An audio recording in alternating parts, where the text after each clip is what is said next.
Have you ever heard of the term visual weight? It's an arch terminology that's used to describe how much an element attracts the eyes. Now, how about the phrase visual weight of your face? I've mentioned it in some of my other videos, but what does it actually mean for your face to have high or low visual weight? It might sound a little intimidating or confusing at first because it's not a very familiar beauty term that we use, at least in the Western beauty standards, but it's also not something that's nearly as complicated as people believe it to be. What I can tell you is that it is an important topic that's going to help you in understanding your own face and in finding styles that are the most suitable for you. So today I'm going to explain what it means to have high or low visual weight in your features, but more importantly, why we actually need to care about it at all in our own personal style journey. So stay tuned if you want to learn more.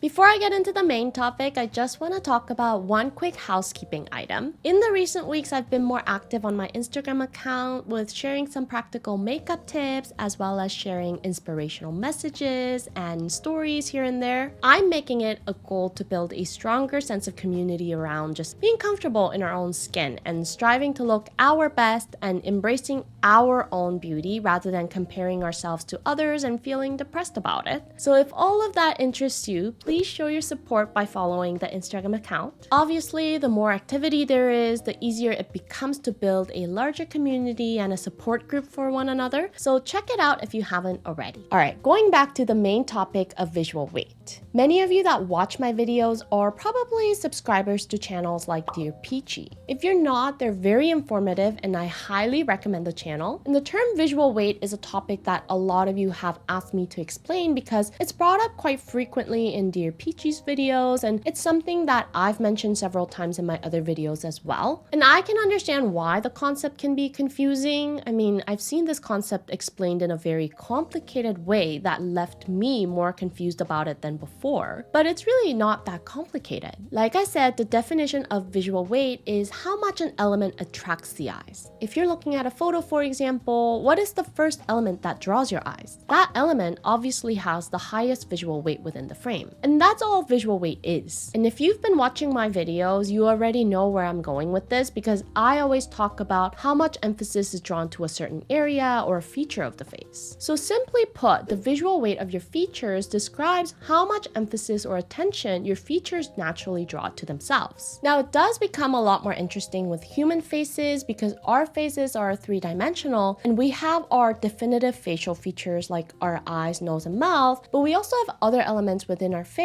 like our bone structure, the length of the face, even our skin texture, etc. And all these elements can potentially pull some level of emphasis in different directions, which is what makes it really interesting to determine the visual weight for human faces. But regardless, the concept itself is simple. We're looking at where within your face our eyes are first drawn to. Now, where it gets a little more complicated is how do you determine high versus low visual weight and what does it matter? Let's first talk about why determining the visual weight of your features is important. Since the whole concept of visual weight stems from visual arts, I think that the easiest way to explain it is using more artistic terms. Think about maximalism versus minimalism. Minimalism, as we all know, is a very popular artistic movement that's now transcended into this whole lifestyle movement and has very much become an aesthetic trend as well. And the core belief or motto of minimalism is less is more. Maximalism, on the other hand, is the exact opposite of minimalism, and it's actually a reaction against the minimalist ideology that argues, no, less is not more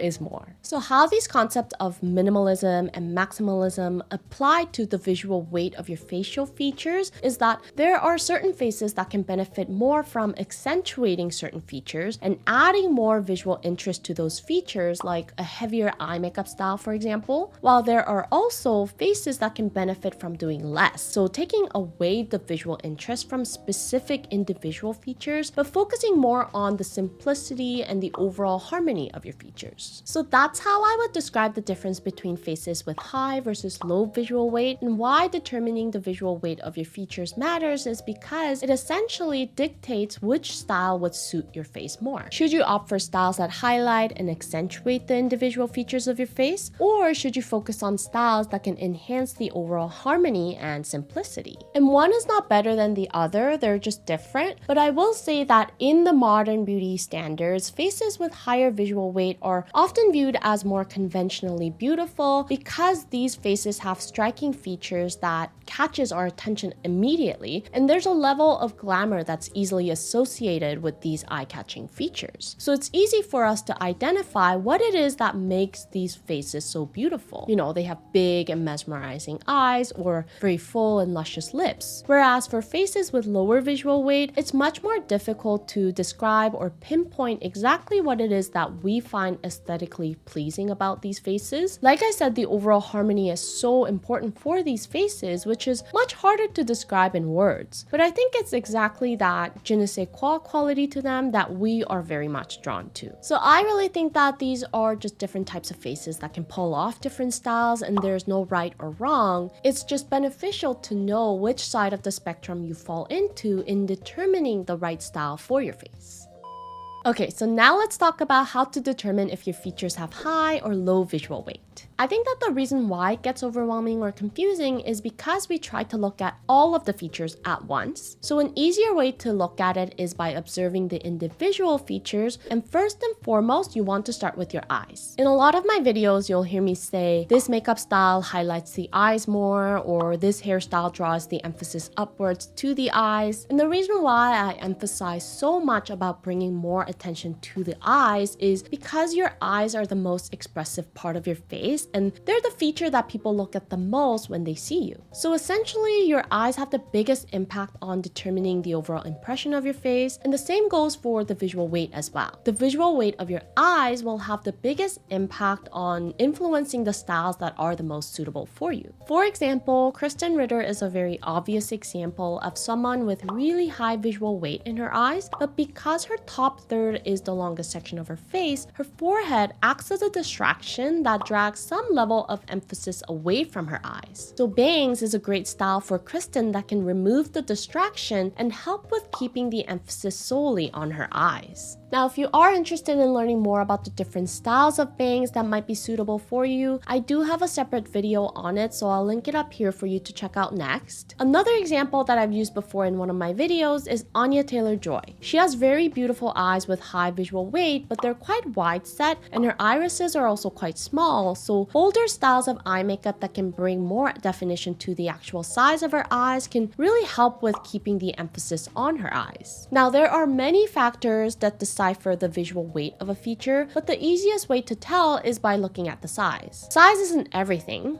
that's what she said, but it is the predominant indicator of visual weight. If you have big eyes, your eyes are going to draw more emphasis. It's just natural and it's inevitable that the bigger your features are, the more attention they will draw to themselves. Color can also be an indicator of high or low visual weight, but it's actually the color itself as well as the contrast that the color creates that have an effect on how much attention is drawn to the feature. For example, if you have blue eyes, the lightness of the color itself obviously draws a lot of attention, but if we compare blue eyes on fair skin versus blue eyes on dark skin, the contrast that the dark skin creates against the blue makes the eyes pop that much more. That's why eyebrows can also have such a big influence on your overall impression. On top of being the closest feature to your eyes and having the ability to frame the eyes, eyebrows are often the feature that creates the highest level of contrast in your face. I mean, not always if you have really blonde hair, but for a lot of us, eyebrows tend to be the darkest feature of our face, right? So your eyes, in conjunction with your eyebrows, because of the contrast that they create and the close relationship they have with your eyes, these two features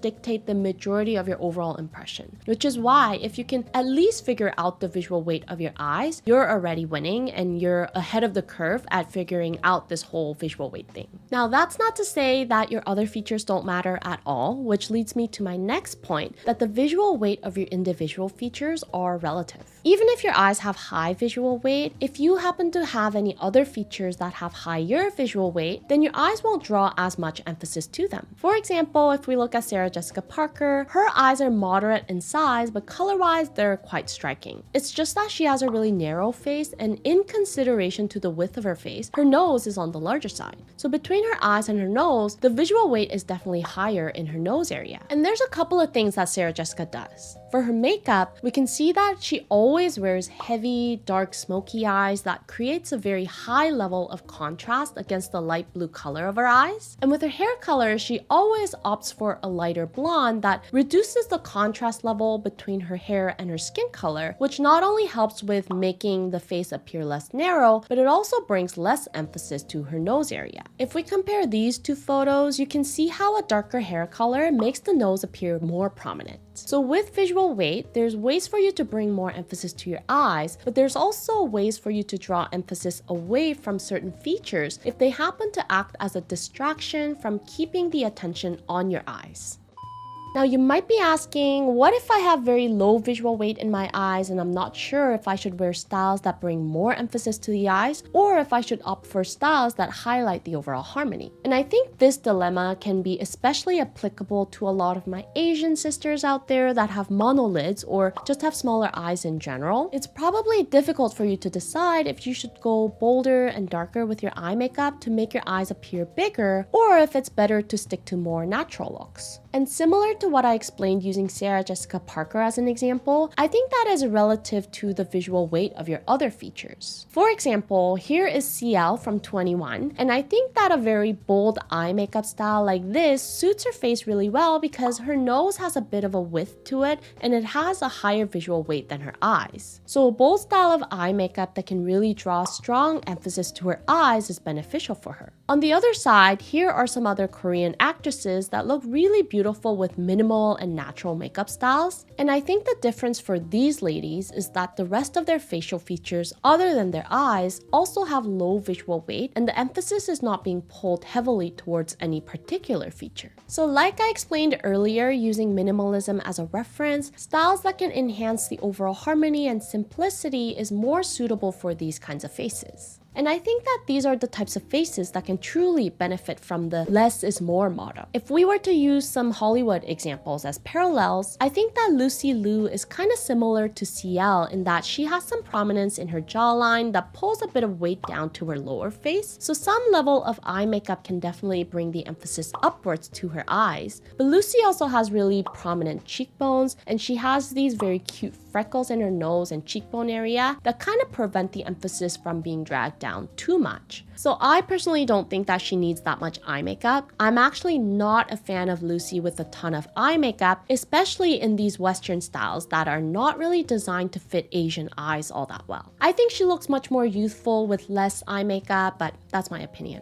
With that said though, the style of eye makeup and the boldness really also depend on the shape of your eyes as well as the image that you wish to portray. CL is a K-pop artist and her overall style is very dramatic and very much out there, she's got this bad girl vibe going on, whereas Lucy Liu is an actress and her style is more classic. So these are also some of the different factors that would need to be considered. And if you're curious about why bolder eye makeup styles don't suit your eyes, I have a separate video on that topic as well. Another non-Asian example would be Renee Zellweger. I use Renee as an example a lot as someone that has low visual weight, and Renee doesn't really have any elements in her face that draw heavy emphasis in any particular direction. I mean, her lips are a bit unique in shape, but as long as she avoids a bold lip color that draws a lot of emphasis to her lip area, I think that a natural and a minimal style of makeup looks really perfect on her. So as you can see, whether your features have high or low visual weight, a lot of the times the main goal or the focus is to bring more emphasis up to your eyes, so the visual weight of your eyes is the most important across all of your features. But like I always say, it's also the rest of your face and all the elements in your face together that can actually determine the specific styles that are the most suitable for your face. So don't get it too complicated in your head. Start with your eyes and then assess your features individually to understand what works for all of your features cohesively. Now, I did talk mostly about makeup today and I didn't get too much into hairstyles, but one general rule of thumb is that if you have high visual weight in your features, chances are you will be able to wear shorter hairstyles a little bit better than faces with low visual weight. But that also depends on a lot of different factors, which I plan on talking about in my next video. So if you're interested and you haven't subscribed to my channel yet, make sure to do that before you go. I'll see you in my next video, and until then, stay unique and stay gorgeous.